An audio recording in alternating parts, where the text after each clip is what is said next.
The shredder is a continuous process. So as I rip the ear off here, I'd go right into his eyes, right here, and gouge right away. Now I would bury my fingers 3-4 inches into his skull if I had to. You also have to remember that force must parallel danger. It's very important to understand that. So depending on the gravity of the situation, you can play with the amount of energy that you actually put behind the shredder. Because even in simulation, it's a tool that works because it's so invasive and disruptive that a person can't actually continue their motion. Because just doing this is annoying. I'm not even ripping his eyes out or busting his nose or anything, but my hand in his face is so invasive that one of the drills I usually do with people is I usually pick the biggest, strongest guy in the room, and I'll ask him, take me down as hard and as fast as you can. I don't even shred him for real. I put my hand in their face, and I just do this, and it's almost impossible. They freeze up, and all they want to do is get the hand off their face. Now you can imagine if I'm actually grabbing the ear, sticking my thumb in his eyeball, pushing it in 3/4, smashing into his nose, raking, cranking the neck. Now look at what my hands are doing here, and look at his position. I've just established chest to back, and I didn't lift my hand off his face. Now I don't stop here. Now here, my pinky over here, because it's simulation, I'm not really digging it or clawing it into Nick's eyeball, but realistically I would, right? Now if I want to continue, my hand is not going to do this to strike him. I'm not going to cock back and elbow him this way. If I want to elbow him from here, I'll just release a forearm elbow here, and I'll continue mashing into his throat, into his eyes, into his face. The one thing that is not applicable, that you do not do in the shredder, is put your hands in your opponent's mouth. You never really want to do that. Fish hooking, although it is functional to a degree and excruciating and painful, is too dangerous to try and apply, just because if you actually get your finger in your opponent's mouth, if he bites down, you lost it. This actually happened to a student I know. One of our students got into a fight, actually it's a friend of Nick's, in a club, and by mistake the other guy stuck his hand in my student's mouth. My student bit half his finger off. It's gross, it's disgusting. The guy freaked and he panicked. Never stick your hands or your fingers in your opponent's mouth.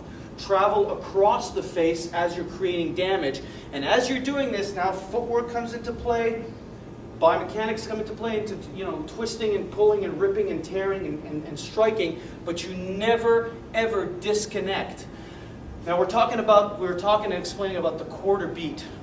The difference is on the half beat, when you strike, there's a half beat. So if I strike 1, that's a jab. If I want to strike on the half beat, as my hand comes back, this is and, this would be the half beat. So I do 1, and I land my cross.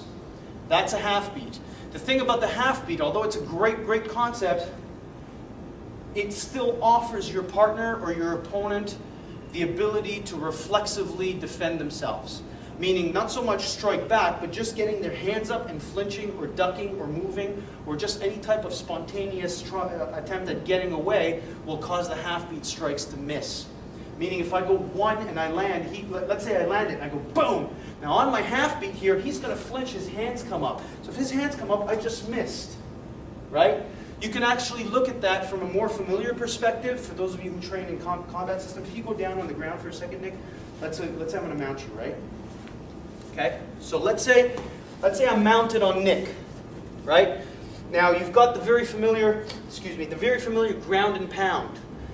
It's a great tool. I'm not saying it doesn't work. It really does work. But at the same time, it offers your opponent or your partner a 50 to 60% chance at getting away from it. I mean, it's happened so many times in the no-holds-barred tournaments. Not every single ground and pound functions all the time.